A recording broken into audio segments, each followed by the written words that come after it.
Hey guys, comment allez-vous? C'est un plaisir pour moi de vous retrouver pour une critique exclusive du film The New Mutants. Je tiens d'abord à présenter des excuses au film Mulan parce que ce que je viens de voir, ça fait mal.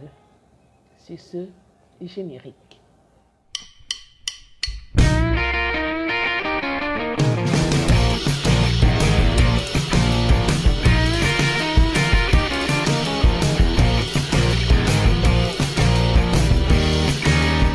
Nous allons nous concentrer aujourd'hui sur le film The New Mutants. Alors, ça parle des personnages de Rain Sinclair, Illyana Rasputin, Sam Guthrie et Roberto da Costa, qui sont quatre jeunes mutants retenus dans un hôpital isolé pour un suivi psychiatrique. Donc, le docteur Cecilia Reyes, qui estime que les adolescents sont tellement dangereux pour eux-mêmes comme pour la société, décide de les surveiller attentivement et s'efforce de leur apprendre à maîtriser leur pouvoir.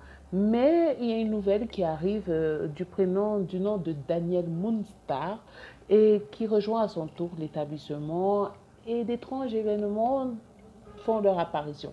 Les jeunes mutants sont donc frappés d'hallucinations et de petits flashbacks et leurs nouvelles capacités sont mises à rude épreuve, ainsi que leur amitié qui sont violemment aussi attaquées dans une lutte effrénée pour leur survie. Voici le synopsis. Mettez-vous bien dans ce contexte, retenez très bien ce contexte, on attaque la suite. Ce que je peux d'abord dire par rapport à ce film, c'est que pour moi, ce film, il n'est pas terminé. Il doit manquer une bonne partie parce que je vous assure qu'on a une heure où on passe notre temps à explorer le background des personnages et avec ces lieux aussi moroses, on nous installe dans une ambiance presque horrifique avec des plans et des scènes de combat, des scènes de dialogue, sans parler du générique de fin quand même qui était top là-dedans. Qu'on a le titre, c'est Pleasure Garden de Grand River. Voilà. C'est magnifique, ça c'est un point positif pour le film. Et ça permet, et le film se termine par contre sur une belle petite bonne note émotive et malheureusement c'était trop de risques pour un long métrage. Je, je, je pouvais vous le dire tout de suite, je n'ai pas su quelle note donner. Peut-être vous allez m'aider après à donner une note, mais moi particulièrement, je n'ai pas trouvé une note que je pouvais donner. Donc ne vous attendez pas à une note pour ce film. Alors pour ceux qui ne le savent pas, Les Nouveaux Mutants, The New Mutants, c'est un film adapté de comics Marvel. Ça remonte dans les années 80 et on retrouve presque toute la première équipe de jeunes mutants qui, sur la version papier, apprenaient à développer leur pouvoir et se mettaient face à leurs problèmes personnels dans un environnement quasiment mystique et très inquiétant. Et c'est une des caractéristiques de ces nouveaux venus qui sont un peu paumés, un peu niais, un peu naïfs, qui on découvre maintenant dans le film. Mais bon, dans le comic, c'est toute une variété, par contre, par rapport au comics, pardon, c'est toute une variété de problèmes psychologiques, de traumatismes d'enfance qui sont peut-être liés à la naissance de leur pouvoir, mais tout se joue dans un scénario et dans une construction des personnages, tout ce qu'il y a de plus con, tout ce qu'il y a de plus bête, quoi. Donc, et je suis contente parce qu'on retrouve Arya Stark du nom de Maisie Williams qu'on avait dans Game of Thrones. On retrouve Anya Taylor-Joy que j'ai appréciée dans sa nouvelle série qu'on appelle The Queen's Gambit ou le jeu de la dame, vous pouvez aller télécharger. On a aussi vu dans Split, on l'a aussi vu dans Glass. Elle joue aussi et dans Peaky Blinders, donc c'est une actrice presque complète que j'aime particulièrement. On retrouve Henry Zaga qu'on a vu dans 13 Reasons Why et aussi Blue Ant qu'on a vu dans The Originals et Charlie Eaton qu'on a vu dans Stranger Things. Donc on ne va pas dire que ce sont des acteurs qu'on ne connaît pas. Ce sont des acteurs de série qui ont marqué leur présence, leur karma dans ce qu'ils ont pu jouer. Alors pourquoi dans ce film, je n'ai rien retrouvé? Je ne sais pas. Je ne sais pas pourquoi j'ai rien retrouvé là-dedans. La critique va vraiment commencer. Pour ma part, c'est difficile de chercher à comprendre vraiment ce où le film voulait nous mener. Entre les montages, les remontages, les trémontages et les quadrimontages, je tiens d'abord à préciser que le film était censé sortir en avril 2018, puis ça a été reporté en février 2019 et puis ça a encore été reporté en avril 2019 pour finir maintenant, c'est venu en avril 2020 pour sortir définitivement en août 2020. Si ce n'est pas un calendrier maudit, je ne sais pas ce que ça peut être. Mais toujours est-il que je ne sais pas où le film voulait nous mener parce que les scènes s'enchaînent, souvent comme s'il manquait plusieurs étapes d'élaboration entre la relation des personnages et ce qu'ils sont censés nous apporter dans le film. Mais les dialogues sont plats, c'est cliché, ça n'arrange absolument rien. On n'a pas envie de voir plus de scènes, on a envie de plus voir des scènes constructives. Et à ce niveau, le jeu d'acteur est globalement moyen. C'est pour ça que je dis, pour avoir joué des séries notables, leur jeu d'acteur dans ce film, c'est tellement moyen. Il y a un manque de ressources du film et ça, il n'y a pas de plus. Le thème général, il est bon. Encore heureux, hein, pour un film adapté des comics, le thème général, il est bon.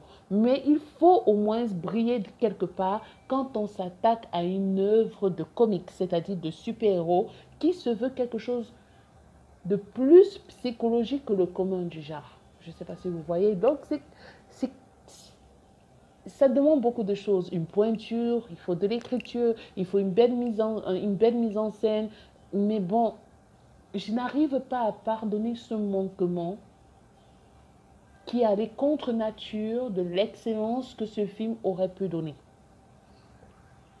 Tout ici est carrément médiocre.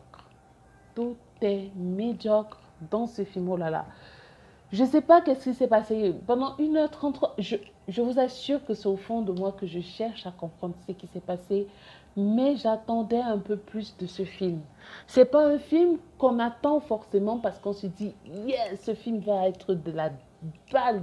Ce n'est pas un film qu'on attend. Mais quand tu vois les bandes annonces qu'on a eues, une bande annonce à la sauce horrifique, zombie carrément, c'est vraiment pas terrible. C'est pas terrible ce film. On sent que quelque chose n'a pas marché pendant la production. On sent ça. Pour que ça soit repoussé, pour que ça ait un calendrier aussi maudit, il faudrait qu'il y ait quelque chose qui n'ait pas marché pendant la production. On sent que ce film avait beaucoup d'ambition, mais c'est tombé dans l'oubli. On sent que ça n'a pas été concrétisé. Je ne suis pas sûre que le réalisateur, le producteur, le metteur en scène, ou je ne sais pas, je me dis que tout ce monde-là n'était pas en parfaite harmonie pour faire ce film. Malgré la durée, parce que ce film, il est très court, parce que ce film, je pense qu'on aurait dû se concentrer individuellement sur chaque personnage. Chaque personnage, que ce soit Félina, que ce soit Roquette, que ce soit, avait sa place. Mais malheureusement, on nous a pendu 1h33 d'un film qui a réussi carrément à m'ennuyer. Médiocre et ennui, ça ne donne pas bon pour un film. Je suis sûre que des spectateurs se sont levés dans la salle et sont sortis. Voilà. Le scénario, l'écriture du scénario manque de professionnalisme, d'expérience. Ça m'a fait penser à la 8e saison de Game of Thrones, quoi. On bâcle tout, mais on le fait, on essaye de manifester le film un peu dans l'horreur, mais en moins bien, quoi. Tu vois, c'est un peu comme ça ils ont dû s'asseoir. Et puis, oh là là. Tout est à la fois prévisible et grotesque. Tout est prévisible et grotesque dans ce film. On ne comprend même pas où on veut en arriver. On ne sait même pas ce qui se passe concrètement dans cet institut. Si je n'avais pas lu ce comics, je n'aurais même pas compris de quoi on parle. Mais comme j'ai dit, Maisie Williams ou Anya Taylor-Joy se démarquent vraiment dans cette série. Elles se démarquent vraiment du lot, quoi. Elles sont à la limite un peu attachantes. En parlant de Anya Taylor-Joy, j'aime bien son personnage qu'elle incarne, Magic. Et l'utilisation de son pouvoir, Vraiment, c'est objectif et j'adore son rôle, quoi. Je l'ai vu dans sa dernière série, le jeu de la dame. Chapeau, quoi. C'est une femme, elle sera une très très grande actrice pour 24 ans, elle a déjà un bon background. Mais revenons au film, c'est un film qui se voulait original dans, dans le genre, mais de super-héros, hein, mais c'est parti en couille. C'est parti dans tous les sens. C'est un mélange de ça et de Stranger Things. Ça se comporte malheureusement comme un beat. Il y a trop de défauts pour dire que c'est une réussite, ce film. Et dommage, on voit bien qu'il y a la volonté de s'émanciper dans un autre genre. C'est-à-dire, en l'occurrence, je veux parler de l'horreur dans les films de super-héros. Bref, c'est pas un film que je peux noter parce que j'aimerais que les gens aillent regarder ce film et me disent si moi je me suis trompée. Je veux savoir si je me suis trompée, si je me suis trompée, si je devrais donner une note, ça serait zéro. Zéro de manière objective, mais deux pour les efforts. Mais ce film, pour ma part, c'est un bide. Vraiment, Mulan, je m'excuse de t'avoir donné une mauvaise note. Tu étais très attrayant comme film, mais l'autre, j'ai dit, mon Dieu, qu'est-ce qui s'est passé? 1 heure 30, oh purée! Essayez de le noter à ma place. Je lave mes mains. Sayonara.